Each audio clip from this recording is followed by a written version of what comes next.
બાબા દિવ્ય દરબારના નામે લોકોને અંધશ્રદ્ધા તરફ ધકેલે છે। આપણને બધાને ખબર છે કે આપણા દેશમાં ધર્મના નામે રાજકારણ ચાલી રહ્યું છે, ધર્મના નામે અંધશ્રદ્ધાઓ ફેલાઈ રહી છે, લોકોની વિચારસરણી એ પ્રકારની થઈ ચૂકી છે કે જો મુશ્કેલીઓ પડે છે આપણા જીવનમાં તો આપણે કોઈ બાબા અથવા તો ભુવાઓ સાથે જઈશું તો આપણી મુશ્કેલી દૂર થઈ જશે। આ વિચારસરણીનું પ્રમાણ પણ સતત વધી રહ્યું છે અને તે વચ્ચે હવે રાજકોટમાં બાબા બાગેશ્વરનો એક વિરોધ નોંધાઈ રહ્યો છે। તે જ અંગે વાત કરીશું આજે આ વિડીયોમાં। નમસ્કાર, સ્વાગત છે આપનું ક્રાંતિ માર્ગમાં અને હું છું મેક્ષુ ઠક્કર આપની સાથે।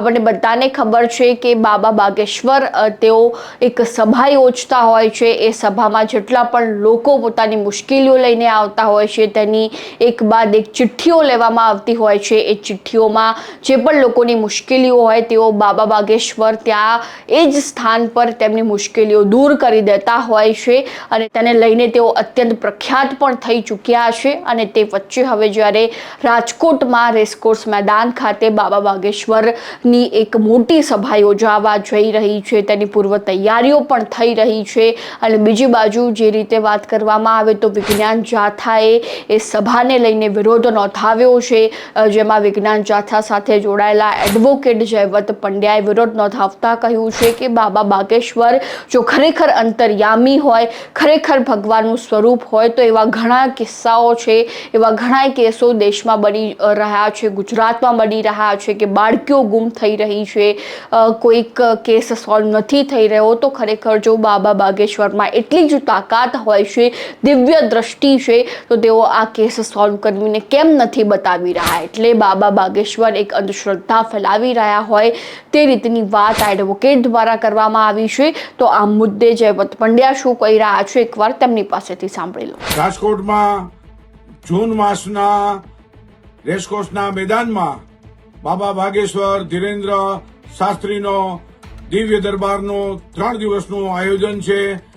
કથાના આયોજનનો કદી પણ વિરોધ નથી। બાબા દિવ્ય દરબારના નામે લોકોને અંધશ્રદ્ધા તરફ ધકેલે છે, વહેમ, અંધશ્રદ્ધા, ચમત્કાર તરફ દોરી જાય છે, તેથી તેનો સદૈવ વિરોધ છે। પરચી અને લોકોના નામ કહી દેવા અને દેવ દેવતાના નામે લોકોને ગુમરાહ કરે છે તેનો જાથા વિરોધ કાર્યક્રમ કરે છે। વિજ્ઞાન જાથાએ મીટિંગનું આયોજન કર્યું હતું, તેમાં બાબા વિરુદ્ધ સૂત્રોચ્ચાર કરી વાપસ જાઓ, बाबा की कोई जरूरत नहीं है, बंधारण का अपमान करता है वगैरह सूत्रोच्चार કરી વિરોધ પ્રદર્શિત કરવાના છે। 4 અને 5 વિજ્ઞાન જાથાના કાર્યક્રમમાં વિજ્ઞાન રેલી સાથે ધરણાનું પણ આયોજન છે।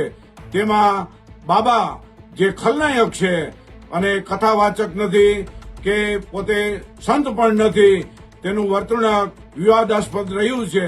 આ બાબાનો જે લોકોને ગુમરાહ કરે છે દેશમાં અને અભિવ્યક્તિ કરે છે અને માનસિકતા બતાવે છે તે લોકો સમક્ષ મૂકવાના છીએ।